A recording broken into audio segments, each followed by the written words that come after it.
Update कयूं पिया कि काज़ी अहमद खान जिते इशार रेडियो न्यूज़ जी रिपोर्टर बिलाल हैदर कल्याण मुताबिक डिस्ट्रिक्ट पॉपुलेशन वेलफेयर डिपार्टमेंट शहीद बेनज़ीराबाद जे ताउन सां RHC काज़ी अहमद में ख़ानदानी मनसूबाबंदी जे हवाले सां मुफ़्त हेल्थ डी कैंप लगाई वई, जंहिंमें वधंदड़ आबादी खे रोकण लाइ जेके औरतूं फैमिली प्लानिंग ते अमल करणु चाहिनि थियूं उन्हनि खे हिन कैंप मां वधि खां वधि फ़ाइदो हासिल थींदो।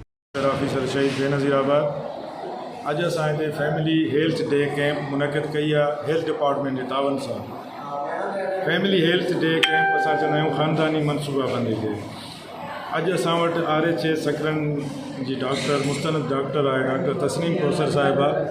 उहा हिते जेको आहे सो एक्टिंग ऐं पंहिंजो लॉन्ग एक्टिंग मेथड्स ऐं शॉर्ट एक्टिंग मेथड्स जा जेके कंट्रासेप्टिव आहिनि उहे यूज़ करे पई।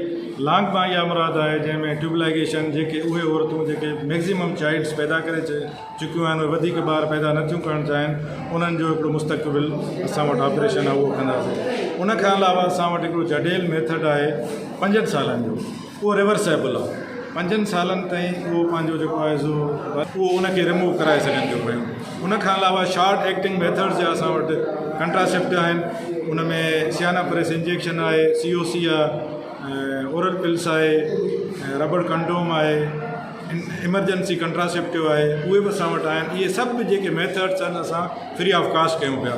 जेके असां ट्यूबलाइगेशन जा केसिस कंदासीं उन्हनि खे असां मेडिसन्स, उन्हनि खे असां जूस ऐं जेको आहे उन्हनि खे 250 रुपया असां रेफरल फ़ी आहे, ॿी क्लाइंट फ़ी आहे, उहा बि असां गवर्नमेंट ऑफ सिंध जे तरफ़ां आहे उहा उन्हनि खे जेको आहे सो मुहैया कंदासीं। हीउ सिलसिलो असांजे पूरे नवाबशाह में हलंदो रहंदो आहे। हर आङारे ते ख़मीस ते असांजो फैमिली हेल्थ डे कैंप कंदा आहियूं। अॼु डॉक्टर यार अली जमाली साहब, मैडम ताहिरा आराई साहिबा जे ख़ासि तावन सां असां इहा कैंप अरेंज कई आहे।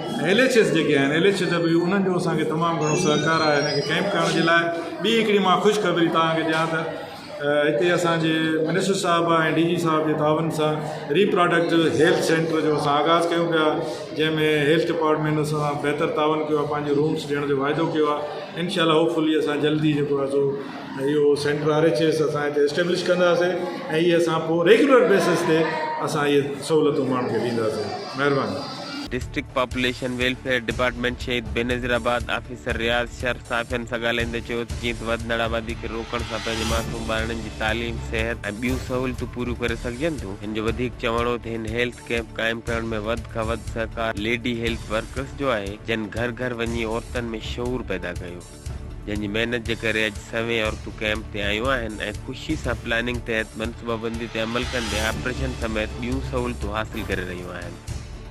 जॾहिं कैंप ते आयल औरतुनि खे माहिर डॉक्टरानी तस्लीम खोसो, रिहाना नाज़ ऐं ॿियनि डॉक्टरनि फैमिली प्लानिंग बाबति ॼाण ॾिनी ऐं ऑपरेशन पिणु कया।